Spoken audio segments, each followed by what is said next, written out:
Boa noite, Betão. Boa noite, Canta. Boa. Antes de perguntar, eu queria compartilhar uma história que você deve lembrar, Canta.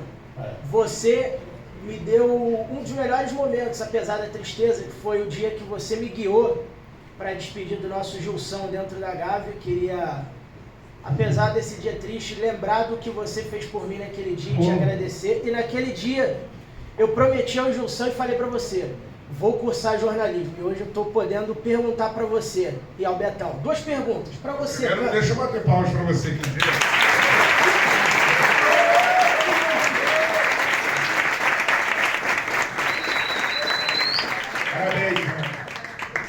Falar do Gilson sem se emocionar é difícil, que esse cara fez por todos nós, né, cara? Por nós dois aqui. Foi um cara que... Gilson foi o cara que viabilizou meu primeiro computador para estudar quando ele era estudante de ensino fundamental, cara. Não tinha nada. Me surpreende. Ele me ajudou com isso. E primeira pergunta para você, Brunão. Qual é a diferença de técnica para narrar no rádio e na TV? Estou te perguntando isso como ouvinte da sua narração, porque eu dependo especialmente da sua narração para compreender o jogo. E a pergunta para vocês dois da resenha do Charla. Cara, qual das histórias do Titi Evaristo de Macedo foi a mais engraçada contada até hoje? Boa. Demais. Obrigado, gente. Valeu, Nível. Desculpa.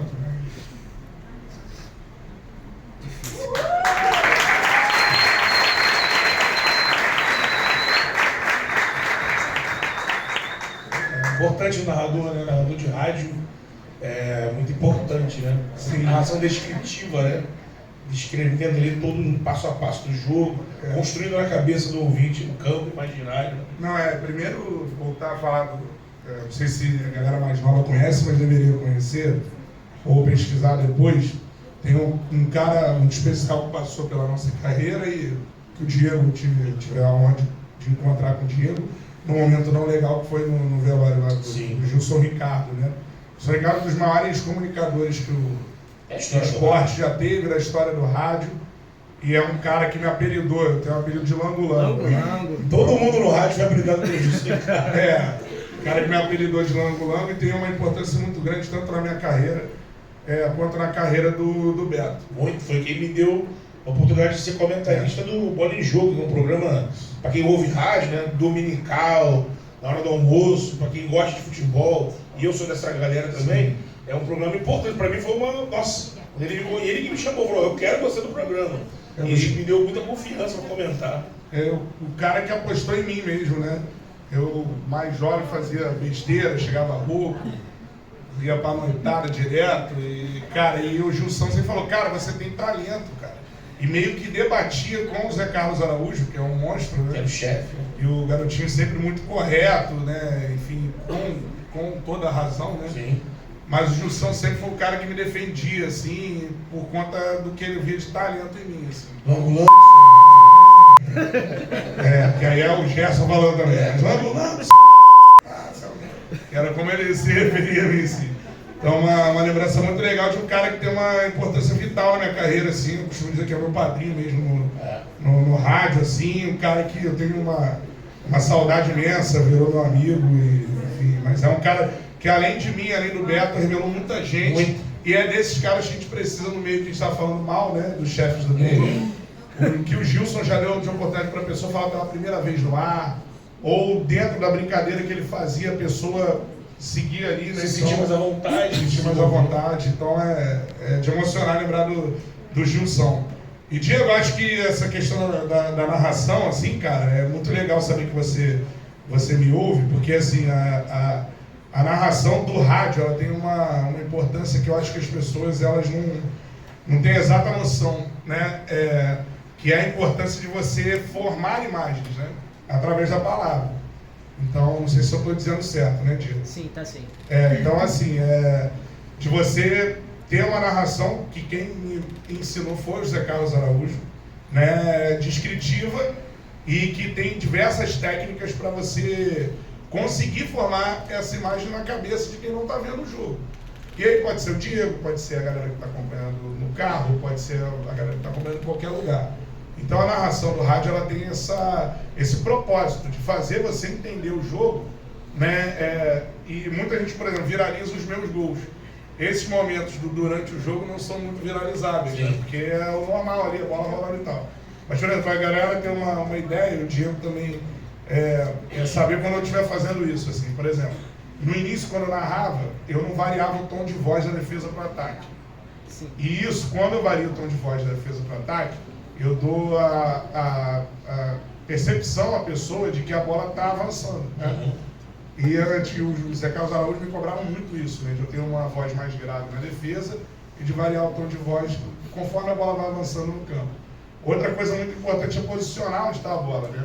Era outra coisa que o Zé Carlos me cobrava muito, que foi o meu chefe e tal, de, por exemplo, bico direito da grande área, círculo central, linha de fundo, né? Ultrapassa a linha divisória. Meia direita, a bola está na linha de zaga, lado direito, lado esquerdo, enfim, você posicionar o tempo inteiro a bola, somado à variação do tom de voz para enfim, dar essa percepção de onde a bola está no campo.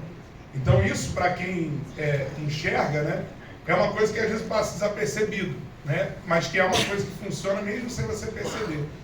Para quem não enxerga, é uma situação que vira... que é vital. O cara só consegue ouvir o jogo com quem consegue proporcionar esse mapeamento da bola, né? Então, eu vou pro Maracanã e escuto você pelo rádio quando eu tô na arquibancada, cara. Por isso que eu tô fazendo essa pergunta de técnica. Obrigado, Diego. Valeu. Bom, isso aí pra vocês verem a responsabilidade que o cara não é isso, assim, tem também, né? Que não é só uma responsabilidade de você dar emoção na hora do gol, então é uma responsabilidade que tem esse sentido no rádio. Que bom que você gosta da minha narração, Diego. Um troféu para minha carreira, assim. E para falar da diferença para a TV, que é agora que a gente está fazendo, né, uma parceria no Premiere, ontem a gente fez Cruzeiro e Flamengo, né? A situação é a seguinte: a transmissão que a gente faz na TV é uma transmissão que é diferente da transmissão da TV, né? Por quê? Porque assim como eu faço podcast, o Betão também, a gente pensa em corte durante a transmissão. A gente pensa em coisas, produtos para o Instagram, produtos para o YouTube, e os narradores, eu acho que é a primeira vez que alguém faz isso, né? De você começar a pensar o jogo, do tipo assim, vou dar um exemplo que o Betão fez ontem para você ter uma ideia. O Gerson tomou uma pancada, né? Aí o Betão, é hora de orar pelo Gerson. Aí qual foi a oração que você fez? Of the King, the Power, the Best. Of the King, the Power, the Best. Então você vai ao longo do jogo criando outros produtos, por exemplo, seria uma lesão do Gerson, que na transmissão normal, e o Gerson machucou e tal, e o Gerson não machucou até. Mas é uma... Deu certo, viu? Falaram para você que funcionava, tu acreditou, né? Então assim, mas são coisas do jogo que a gente vai buscando para depois poder postar, né? E afora o clássico, que é o gol. Né? Por exemplo, ontem na hora do jogo, o Gabigol estava no banco até uns 40 minutos, né? E aí eu comecei a pensar e falar assim, pô, o Gabigol não vai entrar. Aí alguém tem o WhatsApp do Leonardo Jardim, o Gabigol tem que entrar, aniversário sem aniversariante não dá. Tá todo mundo esperando isso, aí a torcida do Cruzeiro gritava o nome dele, aí pá. E aí você vai criando uma história, e daqui a pouco a gente posta, por exemplo, no Instagram, um gol, vocês forem ver lá no Instagram agora, tá a história do Gabigol, que não entrava e tal. Aí quando ele vai entrar, o comentarista rubro-negro, que era o Matheus, diz no meio da transmissão assim, cara, só falta isso. O roteiro tá pronto. O roteiro tá pronto. Aí o roteiro acontece, é pênalti, o cara, entendeu? Então, você vai, além de narrar o jogo, que é uma preocupação que o narrador da TV tem, hoje a gente, com a participação no Premiere, a gente tem uma obrigação de narrar o jogo. E além de narrar o jogo, e pensando em outros produtos que possam sair do jogo para as redes sociais. E isso a gente faz hoje ao longo da partida, assim. Verdade. Então e só para falar em relação à TV, é muito mais difícil narrar no rádio que na TV, pelo que eu expliquei aqui. Só que na TV ela exige uma situação, por exemplo, eu não preciso ser tão descritivo, né? Porque você, em relação à TV, eu nunca vou perder essa questão da descrição, porque eu venho do rádio, né? Então, mesmo que eu narre na TV, eu vou estar descrevendo sempre o que está acontecendo. Agora, você é um pouco menos descritivo, porque você tem a imagem ali acontecendo, E aí meio que atrapalha, fica estranho, né? Durante o curso da imagem. Você tem que mais você fala exatamente tudo que está acontecendo durante e muito rápido e tal. Então, assim, você tem que... Mas complementar a imagem, né? E mais ir complementando, é mais ou menos isso. Obrigado, Diego. Sensacional aí. Tamo junto. Se eu fizer uma você me avisa, beleza? Agora a próxima pergunta, do Evaristo. Evaristo. Cara, o Evaristo é um case do Chaves, ele começou despretensiosamente. É o maior personagem da história do Chaves. Convidados iam respondendo, assim, não era nada que a gente percebeu que é algo enorme. As pessoas vão em outros posts falar, quando alguém cita o Evaristo, tem que ir lá no chá, tem que ir lá no chá. Cara, pra mim, a história que eu acho mais engraçada do Evaristo é uma que o Alex Cabeção, Alex 10, contou recentemente. Porque ele falou assim, cara, eu duvidava das histórias que eu via na bola do Evaristo. E ele tava lá, ele ouvia muita coisa, né? Ele falou assim, cara, eu não acreditava naquilo. E aí ele jogava em 2003, no ano auge do Cruzeiro, tríplice coroa. Ele e o Cruzeiro no Brasileirão tinha jogado contra o Bahia e tinha dado um sapeca no Bahia do Evaristo, 5-0. E aí eles estavam voltando para a Bahia para jogar contra o Vitória. E aí o Bahia cedeu o CT para eles treinarem. E aí o Alex disse que estava entrando no CT pelo alto, porque parece que você entra no CT pelo alto, no ônibus com o Luxemburgo, galera do Cruzeiro. E aí o Luxemburgo lá de cima ficava na janela já gritando: ô velho burro, ô seu velho maluco, ô seu isso aqui. E ele ficava, caramba. E o Evaristo sem camisa, com o colete amarrado na cabeça, dando coletivo. E um coroinha, assim, Coroinha já, né? Bem coroinha. 2003, né? Dando coletivo. E aí o ônibus foi descendo e disse que o Evaristo olhava assim, continuava ali, vai, ele olhava, e o ônibus descendo e ouvindo: ô velho burro! Tava o Luxemburgo e o PC de mão. Ô seu velho burro, sabe de nada. Aí quando o ônibus embica para parar atrás do gol, eles descem falando, né? Burro e outros palavrões lá. Seu velho, filho da isso, velho maluco. Aí ele olha assim. Aí o Alex disse que veio logo atrás. Para assim, aí tá o Luxemburgo, mas o João. Aí ele, lembra, tinha levado de 5 do Cruzeiro antes. Aí ele fala: né? Com esse tio maço aí é fácil pra rir, né? Quero ver rir com essa merda que eu dirijo aqui, né? Aí o Alex, cara, não me foga isso mesmo, cara. Sabe, entre outros. Não, e essa voz do Evaristo, todo mundo que vai imitar o Evaristo faz, ele tem essa voz. É a vozinha. A gente foi na casa dele agora e tem essa voz assim. O Evaristo pra galera depois pegar, ele foi um jogador espetacular mesmo, assim. Gênio no Flamengo, é uma das principais referências. Ele anos 50, 55. E ele é ídolo do Real Madrid, do Barcelona. Só que ele usa isso, né, usava quando treinava com os jogadores de uma forma assim: eu fui ídolo Romário, Ronaldo, fui ídolo dos dois. Fui ídolo do Real Madrid, do Barcelona, é isso. Esse é o Evaristo Cariocão, e cara, uma situação que é muito louca, assim, que a gente estava trocando ideia com ele, né? Sim.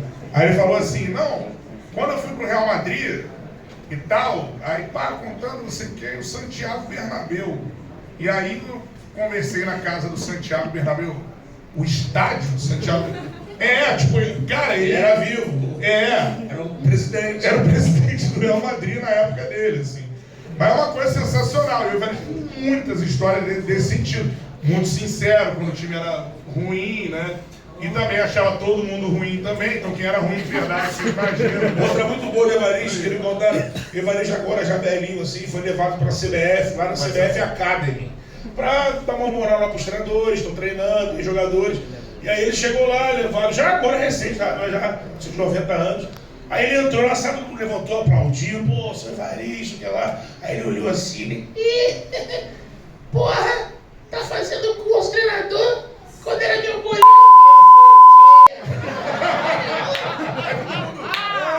Aí o cara começou a graça e ele: agora tá tendo aula pra f*** teu time também. Era muito brincadeira, você tá tudo bom. É o cara assim até hoje. E a gente não sabia, assim, agora é muito fácil entrevistar no Chala, porque a gente chega assim: tem alguma história com o Evaristo? Interrogação. Todo mundo tem na bola. Acabou. E em breve deve rolar esse papo lá no Chala. É engraçado ele dando coletiva. Ainda peguei o final da carreira dele como treinador. Isso. Tinha o Hugo no Flamengo, ele esculhambava o Hugo, teve uma derrota No ar, né? 4-2, ele esculhambou o Hugo e caiu do Flamengo nesse dia. Foi. Em 2002, eu acho. Esculhambou o José. Sabe. Por aí vai. Muito bom. Valeu, Diego. Valeu, Diego.